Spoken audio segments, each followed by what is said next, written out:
Синдикатите со поделени ставови за одбележувањето на меѓународниот ден на трудот. За едни борбата за работнички права е на улица, за други решението е диалог. Сојузот на синдикати на Македонија и овој 1 мај ќе организира протестен марш. Главната порака останува иста – зголемување на минималната плата. Според ССМ, повеќе од 200.000 работници во земјава земаат плата пониска од 600 евра.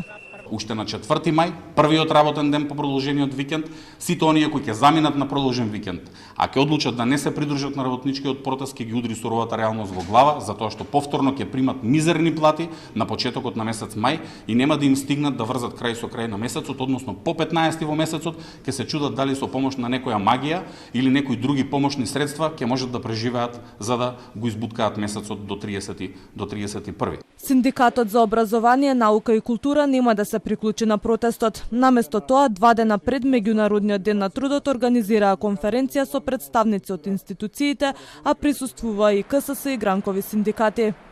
Ние го одбравме патот на социјален диалог и на преговори и резултатите ги постигнуваме на маса.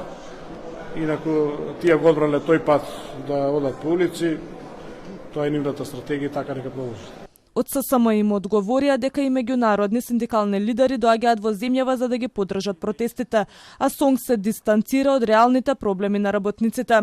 Власта пак уверува дека ќе работи на подобрување на работничките права.